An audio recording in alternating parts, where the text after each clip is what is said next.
দেখো, বাড়িতেই যদি রেস্টুরেন্টের মতো চাউমিন বানিয়ে নিই তাহলে কিন্তু আর রেস্টুরেন্টে যাওয়ার প্রয়োজন হবে না।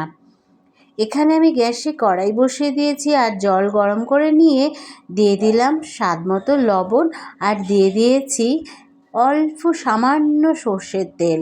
দিয়ে জলটাকে ভালো করে গরম করে নিয়ে চাউমিনটাকে সেদ্ধ করতে বসিয়ে দেবো। আর চাউমিন সেদ্ধ হয়ে গেলে নামিয়ে নেব। আর এদিকে দিয়ে করে নিলাম একটা সস। এদিকে দিয়েছি 2 চামচ টমেটোমের সস আর 1 চামচ সয়া সস দিয়ে খুব ভালো করে মিশিয়ে নেব। আর কোনো সস দিতে হবে না, এই দুটো সসেই রান্নাটা হয়ে যাবে। দেখো, খুব ভালো করে মিশিয়ে নিলাম। এবার আবার গ্যাসে বসিয়ে দিলাম কড়াই, আর কড়াইয়ে দিয়ে দিলাম তেল। আর এখানে রিফাইন অয়েল দিয়েই রান্না করেছি।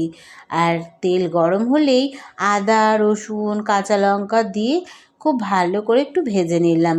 এবার দিয়ে দিলাম গাজর কুচি আর পেঁয়াজ কুচি। এটাকে দিয়েও খুব ভালো করে ভেজে নেব। গাজর যেহেতু শক্ত জিনিস, তা একটু ভেজে নিতে হবে গাজরটা বেশি পরিমাণে। এবার দিয়ে দেবো গাজর আর পেঁয়াজ ভাজা হয়ে গেলে দিয়ে দেবো বাঁধাকপি কুচি আর দিয়ে দেবো ক্যাপসিকাম কুচি। আর এটা দিয়ে আর একটু ভেজে নেব। ভাজা ভাজা হয়ে গেলে দিয়ে দেবো ঘরোয়া বেসিক মশলা, স্বাদ মতো লবণ, কাশ্মীরি লঙ্কার গুঁড়ো, হলুদ গুঁড়ো আর 1 চামচ মতো চিনি। এটা দিয়ে ভালো করে ভেজে নিয়ে সসের প্যাকটা দিয়ে দিলাম। সস দিয়ে আবার কিছুক্ষণ নাড়িয়ে নেব। নাড়ানো হয়ে গেলে এবার চাউমিন সেদ্ধ করে রেখেছিলাম সেটাকে দিয়ে খুব ভালো করে সবজির সাথে সসের সাথে ভালো করে মিশিয়ে নেব। যতক্ষণ না পর্যন্ত ভালো করে মেশানো হচ্ছে ততক্ষণ খুব ভালো করে মিশিয়ে নেব। এ দেখো, কাঁটা চামচ আর খুন্তি দিয়ে খুব ভালো করে মিশিয়ে নিলাম। তোমরা বাড়িতে বানিয়ে নিও।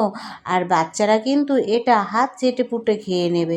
শুধু বাচ্চাদের দেওয়ার সময় শুধু কাঁচা লঙ্কাটা অ্যাভয়েড করবে, তাছাড়া সব কিছু ঠিক থাকবে।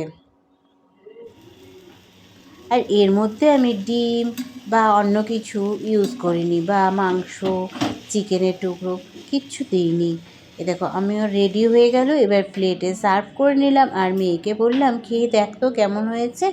মেয়ে বলল দারুণ হয়েছে। তোমরাও বাড়িতে বানিয়ে নিও আর কমেন্টে কিন্তু জানাতে ভুলো না। আর ভিডিও ভালো লাগলে একটা লাইক করে দিও আর সাবস্ক্রাইব করতে ভুলো না।